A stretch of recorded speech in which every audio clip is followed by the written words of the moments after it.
நமஸ்காரம். மகாபாரதத்தில் சாந்தி பருவத்தில் மோட்ச தர்மத்தை சேவித்துக் கொண்டிருக்கின்றோம். இன்று நாம் சேவிக்கும் அத்தியாயம் நேற்று சேவித்த அதே அத்தியாயத்துடைய தொடர்ச்சிதான். பகவான் கிருஷ்ணர் அர்ஜுனரை பார்த்து தொடர்ந்து பேசிக்கொண்டு வருகிறார். என்ன பேசுகிறார் என்பதை சேவிப்போம். அர்ஜுனா, அந்த விஸ்வரூபனும் தாயின் வார்த்தை தடுக்கலாகாதென்று எண்ணி கௌரவித்து ஹிரண்யகசிபுவை அடுத்தார். ஹிரண்யகசிபு பிரம்மாவின் புத்திரரான வசிஷ்டரிடமிருந்தும் நீ வேறு ஒருவனை ஹோதாவாக வரித்ததனால் யாகத்தை முடிக்காதவனாகவே அபூர்வமாக உண்டான பிராணியிடமிருந்து மரணத்தை அடைவாய் என்று சாபத்தை அடைந்தான். அவருடைய சாபத்தால் ஹிரண்யகசிபு மரணத்தை அடைந்தான். பிறகு விஸ்வரூபன் மாதாவின் பட்சத்தை விருத்தி செய்து கொண்டு மிகவும் தவமுடையவனானான். அவனுடைய விரதங்களை பங்கம் செய்வதற்காக இந்திரன் அழகு பொருந்திய அநேக அப்சரசுகளை ஏவினான். அவர்களை பார்த்து அவனுடைய மனமானது கலங்கியது. அவன் அந்த அப்சரசுகளிடம் விரைவில் பற்றுள்ளவனானான். அவன் பற்றுள்ளவனாய் இருப்பதை அப்சரசுகள் அறிந்து நாங்கள் வந்தபடி போகின்றோம் என்று சொன்னார்கள். அப்பொழுது விஸ்வரூபன் அவர்களை பார்த்து, எங்கே போகிறீர்கள்? என்னுடன் இருக்கலாம், நன்மை உண்டாகும் என்று சொன்னான். அவர்களும் அவனை பார்த்து, தேவஸ்திரீகளும் அப்சரசுகளுமான நாங்கள் தேவனும் வரமளிப்பவனும் சமர்த்தனுமான இந்திரனை முன் வரித்திருக்கிறோம் என்று சொன்னார்கள். பிறகு விஸ்வரூபன் அவர்களை பார்த்து, இப்பொழுதே இந்திரனும் தேவர்களும் இல்லாமல் போவார்கள் என்று சொன்னான். உடனே மந்திரங்களை ஜபித்தான். அந்த மந்திரங்களாலே திரிசிரசு விருத்தி அடைந்தான்.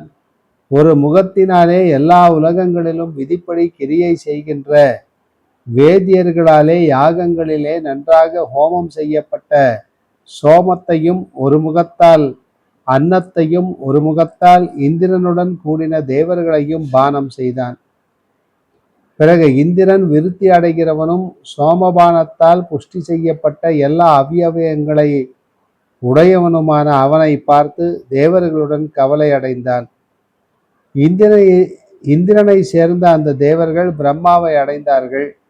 அவர்கள் அவரை பார்த்து, விஸ்வரூபனாலே எல்லா யாகங்களிலும் நன்றாக ஹோமம் செய்யப்பட்ட சோமமானது பானம் செய்யப்படுகிறது.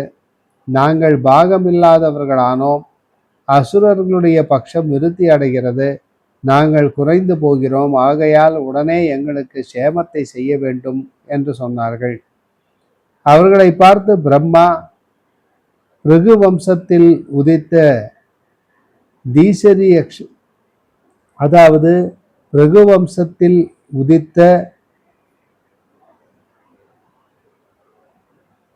ததிசரி ரிஷியானவர் தவம் செய்து கொண்டிருக்கின்றார். அவர் சரீரத்தை விடும்படி அவரிடம் வரத்தை கேளுங்கள். அவருடைய எலும்புகளால் வஜ்ராயுதம் செய்யுங்கள் என்று சொன்னார்.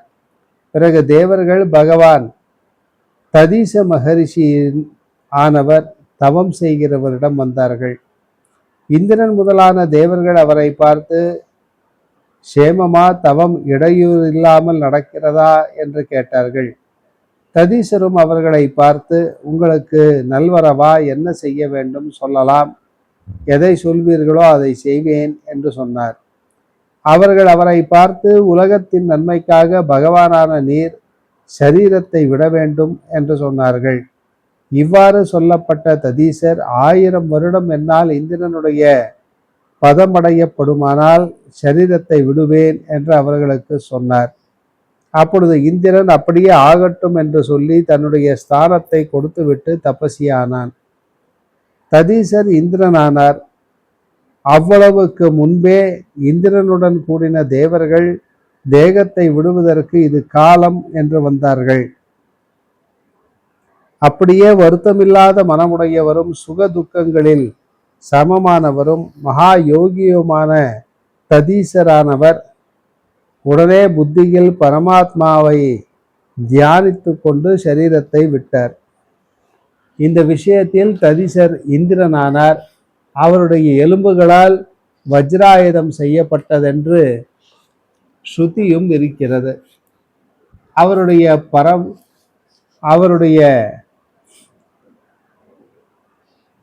அந்த ஆத்மா விலகின சமயத்தில் பிரம்மாவானவர் அந்த எலும்புகளை எடுத்து வஜ்ராயுதத்தை செய்தார். பிளக்க முடியாததும் அணுக முடியாததும் பிராமணருடைய எலும்புகளால் உண்டானதும் விஷ்ணுவினால் பிரவேசிக்கப்பட்டதுமான அந்த வஜ்ராயுதத்தால் இந்திரன் விஸ்வரூபனை கொன்றார். யக்ன பசுவான உன்னுடைய சிரசை கொய்கிறேன் என்று சொல்லிக்கொண்டு தச்சனால் அவனுடைய தலையையும் வெட்டினான். அதற்கு பிறகு விஸ்வரூபனுடைய சரீரத்தை கடைந்து துவஷ்டாவின் புத்திரனாலே உண்டு பண்ணப்பட்டவனான அந்த விருத்ரன் என்கின்ற சத்ருவை இந்திரன் கொன்றான். அந்த 2 விதமான பிரம்மஹத்தியும் உண்டான பொழுது இந்திரன் பயத்தாலே தேவராஜ்யத்தை விட்டு மானச சரசில்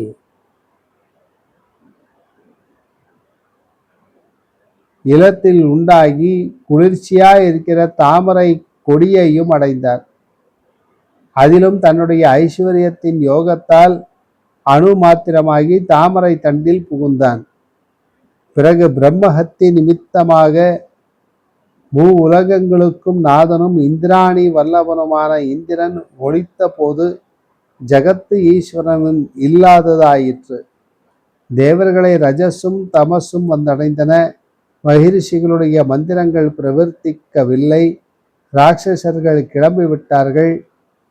வேதமும் குறைவுபட்டது. இந்திரன் இல்லாமல் பலமற்றவைகளான உலகங்கள் லேசாக ஆக்கிரமிக்க கூடியவைகளாயின. பிறகு தேவர்களும் முனிவர்களும் ஆயு என்கிற அரசனுடைய புத்திரனான நகுஷன் என்பவனை தேவராஜ்யத்தில் அபிஷேகம் செய்தார்கள். நகுஷன் நெற்றியில் ஜுவலிக்கின்றவைகளும் எல்லா தேஜஸ்களையும் அபகரிக்கின்றவைகளுமான 500 ஜோதிஷுகளால் ஸ்வர்க்கத்தை பரிபாலித்து வந்தான். பிறகு உலகங்கள் சுபாவத்தை அடைந்தன. கவலையற்றவைகளும் சந்தோஷமடையவைகளுமாய் ஆயின. பிறகு நகுஷன் இந்திராணியை தவிர இந்திரனுடைய போகிய வஸ்துக்கள் எல்லாம் என்னை அடைந்தன என்று சொன்னான். அவன் இவ்வாறு சொல்லிவிட்டு இந்திராணியின் சமீபம் சென்றான். பிரகஸ்பதியின் கிரகத்தில் இருப்பவளான அவளை பார்த்து, அழகானவளே, நான் தேவர்களுக்கு இந்திரன், என்னை நீ அடைவாயாக என்று சொன்னான். அவனை பார்த்து இந்திராணியானவள், நீர் இயற்கையாகவே தர்மத்தில் அந்த உள்ளவரும் சந்திர வம்சத்தில் உண்டானவருமாய் இருக்கிறீர். ஆகையால் பிறன் மனைவியை விரும்புதல் ஆகாது என்று விடை கூறினாள். பிறகு நகுஷன், நான் இந்திரனுடைய பக்கத்தில் இருக்கின்றேன். நான் இந்திரனுடைய ராஜ்யத்தில் சிறந்த வஸ்துக்களை அடைகின்றவன். இதில் ஒரு அதர்மமும் இல்லை. நீ இந்திரனால் அனுபவிக்கப்பட்டவள் என்று அவளுக்கு சொன்னான். அவள் அவனை பார்த்து, எனக்கு ஒரு விரதம் முடிவு பெறாமல் இருக்கிறது. சில தினங்களுக்குள்ளே அதனுடைய முடிவில் உம்மை அடைவேன் என்று சொன்னாள். இந்திராணி இவ்வாறு சொல்ல அவன் சென்று விட்டான். பிறகு இந்திராணியானவள் துக்க சோகங்களால் வருத்தமுற்றவளாகவும் பதியை பார்ப்பதிலாவது உள்ளதாகவும் நகுஷனிடமிருந்தும் பயத்தால் பற்றப்பட்டவளாகவும் பிரகஸ்பதியிடம் சென்றாள். அந்த பிரகஸ்பதியும் மிக்க வருத்தமுற்றவளான அவளை பார்த்து, அப்படி பார்த்த உடனேயே தியானம் செய்து பதியின் காரியத்தில் பற்றுள்ளவளாக அறிந்து இந்த விரதத்தோடு தவத்தை செய்து வரத்தை அளிப்பவளான உபஸ்ருதி என்கின்ற தேவியை அழை. அப்பொழுது அவள் உனக்கு இந்திரனை காண்பிப்பாள் என்று சொன்னார். உடனே அவள் பெரிதான நியமத்தில் இருந்து கொண்டு வரமளிப்பவளான உபஸ்ருதி தேவியை மந்திரங்களாலே அழைத்தாள். அந்த உபஸ்ருதி சசியின் சமீபம் வந்தாள். அவளை பார்த்து, இதோ இருக்கின்றேன் என்று சொல்லி, நீ அழைத்தபடி வந்துவிட்டேன். உனக்கு என்ன இஷ்டத்தை செய்ய வேண்டும் என்று கேட்டாள். அவளை பார்த்து சசி அவளை தலையாலே வணங்கி, பகவதி, என்னுடைய பர்த்தாவை காண்பிக்க கடவாய். நீ சத்தியமாயும் சத்துக்களுக்கு மாதாவாகவும் இருப்பவள் என்று சொன்னாள். அவள் இவளை மானச சரசுக்கு அழைத்து கொண்டு போனாள். அந்த இடத்தில் தாமரை தண்டில் இருக்கின்ற இந்திரனை காண்பித்தாள். அப்பொழுது இந்திரன் இழைத்தவளும் சோர்வடைந்தவளும் தனது மனைவியுமான அந்த சசியை பார்த்து, காணாமல் போன என்னை தேடி என்னுடைய பத்தினியானவள் துக்கத்தால் வருந்தி கொண்டு வந்தடைந்தாள் என்கிற இந்த துக்கம் எனக்கு வந்ததே என்று கவலை கொண்டாள். அவளை பார்த்து இந்திரன் எவ்விதம் இருக்கிறாய் என்று கேட்டான். அவள், நகுஷன் என்னை பத்தினியாக செய்து கொள்வதற்கு அழைக்கின்றான். என்னால் அவனுக்கு காலமும் குறிக்கப்பட்டிருக்கிறது என்று சொன்னாள்.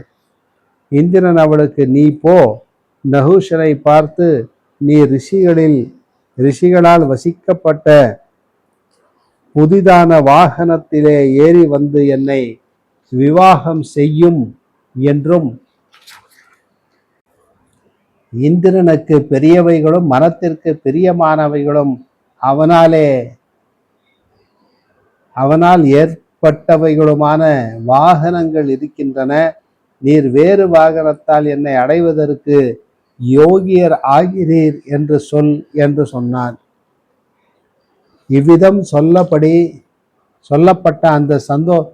சொல்லப்பட்ட அவள் சந்தோஷமடைந்து சென்றாள்.